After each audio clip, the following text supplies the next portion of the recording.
Hello. Hold on, let me just... Alright, that's better. Anyways, you ever just look at a frog before? I don't know, man. To me, they're just so full of joy, so full of wonder, so full of love. I've always had a real big fascination with these little guys from since I was a kid to even now as a grown adult with issues.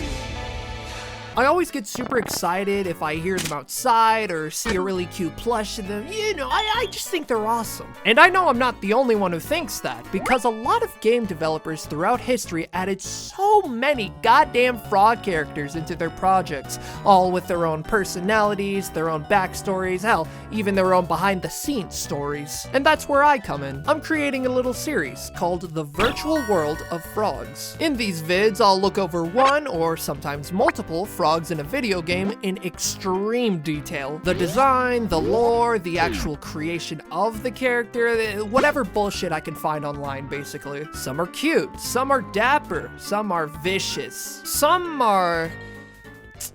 Man, what the fuck? Genuinely, I want the world to know the absolutely massive variety in shapes and sizes these little creatures can come in. Truly, my autism knows no bounds. And what better way to start this series off than by talking about quite possibly the first ever frog in a video game.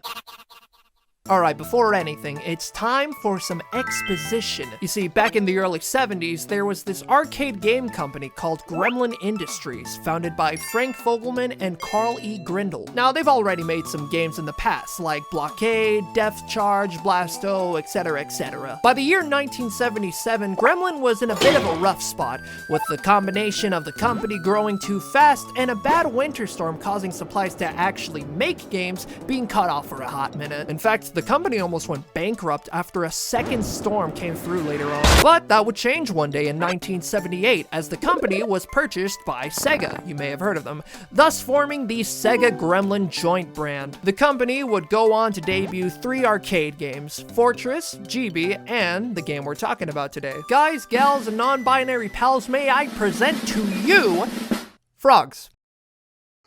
Released in October of 1978, the game was designed by Lane Houck, the same guy that made all those other ones I was talking about. Frogs was actually made as an attempt to expand the gaming market and cater more towards women, as supposedly shooting and driving games alienated them. As seen in this flyer, these 2 frogs on the bottom are chill as hell. Looking at the environment, that being a pond with tall grass and water lilies, we can assume that, in addition to their very green color, these guys resemble the American bullfrog. So, with all that being said, let's think about it. This is possibly the first ever frog in a video game. This would set the foundation of what's to come throughout the years. First impressions are very important, so you know what? Let's just see what we're working with.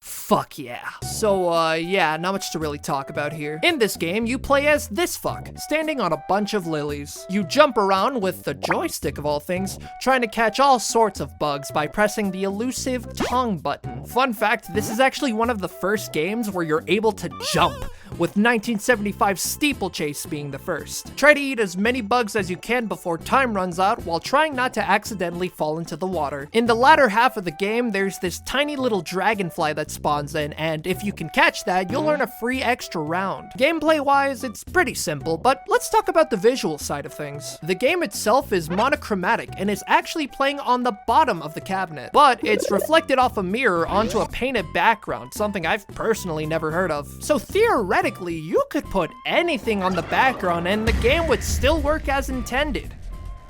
Anything. Huh, and that's pretty much it for the entire game. But did you know that there was a similar game made later on, and it has co-op? Introducing Frogbog for the Intellivision, or Frogs and Flies for the Atari 2600, but like, who gives a fuck about Atari? Released in 1982, Frogbog answers the question, what if 2 frogs fucking hated each other? The game acts pretty similar to Frogs, with a few things being different, like not being able to freely move around. Try to get more points than your opponent while the sun sets and you can't see shit, it's pretty good. And that's Frogs for you. All in all, not the best thing in the world, but it did basically lay out the blueprint of the many frogs to come after it. And for that, we thank you for your service. even if I couldn't find a cabinet of the game in Nebraska, which like kind of fucked up, honestly. But that begs the question, what other kinds of frogs really are out there? If you have any suggestions, you can absolutely bother me in the comments with things that should be covered. I will say it might have to wait a little bit because, yeah, I have a backlog to go through.